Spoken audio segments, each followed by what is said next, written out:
Hello मेरे प्यारे दोस्तों, आप सभी को मेरे यूट्यूब चैनल कहानी का खजाना में स्वागत करती हूँ। आई होप आप सभी लोग खुश होंगे, स्वस्थ होंगे।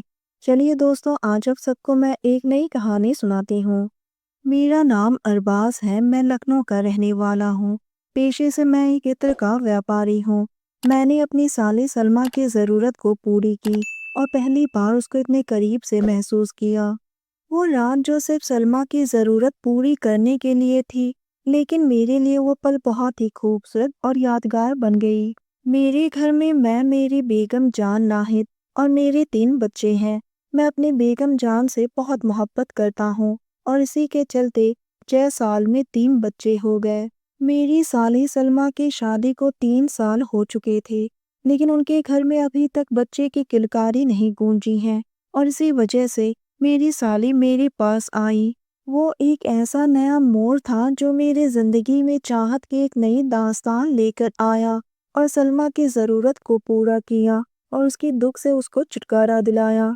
सलमा के शौहर का नाम आदिल है और उसकी कमज़ोरी की वजह से मैं मजबूर हो गया सलमा की ज़रूरत को पूरा करने के लिए, जो मैंने सपने में भी कभी सोचा नहीं था।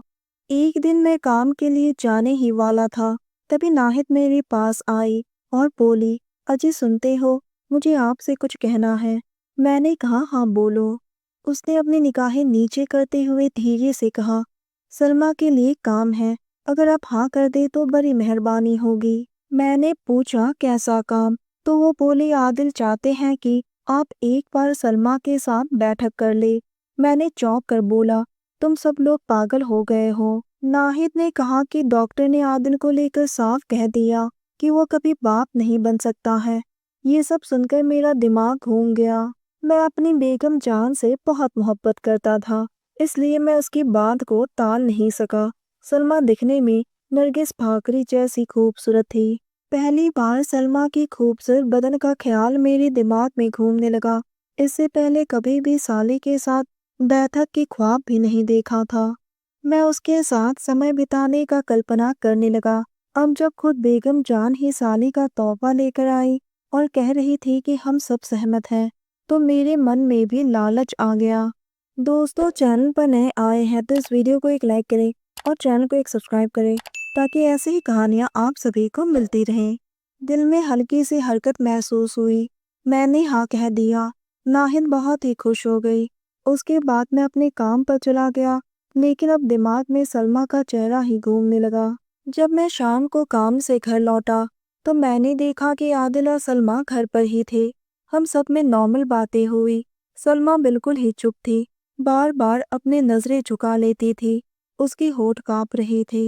रात का खाना खाने के बाद मैं अपने कमरे में चला गया और बिस्तर पर लेटकर उसका इंतजार करने लगा। 10 मिनट के बाद दरवाज़ा खुला। नाहिद सलमा को लेकर कमरे में आई और उसे बिस्तर पर छोड़कर बाहर चली गई। मैंने दरवाज़ा अंदर से बंद कर दिया। सलमा ने मुस्कुराते हुए कहा, जीजा जी, आपको इससे कोई एतराज़ तो नहीं है? मैंने भी हंसते हुए कहा, आज तक किसी भी जीजा को अपनी साली से कभी एतराज़ हुआ है क्या? जब तुम्हारे शौहर को पता है तो मुझे कोई एतराज़ नहीं। उसके बाद मैं बिस्तर पर बैठा और सलमा मेरे पास आई और मेरे गालों पर हाथ फेरने लगी। उसकी उंगलियां मेरी गालों पर फिसल रही थी। उसने मुझे अपने करीब खींचा। उसकी बदन की खुशबू मेरी नाक में घूमने लगी, जो मेरे इत्र से भी ज्यादा खुशबूदार था। मैंने कहा, सलमा, जल्दी से बैठक के लिए तैयार हो जाओ। आदिल और बेगम जान नाहिद हमारा बाहर इंतजार कर रहे हैं। ये हमारी शादी की पहली रात थोड़ी ना है कि पूरी रात साथ बिताएंगे। फिर हम दोनों की बैठक शुरू हुई। वो शर्मा गई। उसके गुलाबी होठ कांप उठे। उसकी सांसें तेज हो गई और आंखों में एक अलग ही चमक थी। उसकी सिसकारियां गूंज रही थी। वो मुझे रोक रही थी, जीजा बस भी करो। लेकिन मैं कहाँ रुकने वाला था।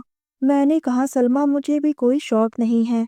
नाहिद ने कहा था, तो इसीलिए मैं तुम्हारी मन की मुराद को पूरी कर रहा हूँ।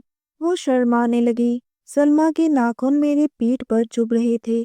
1 घंटे बाद उसकी सांसें सामान्य हुई।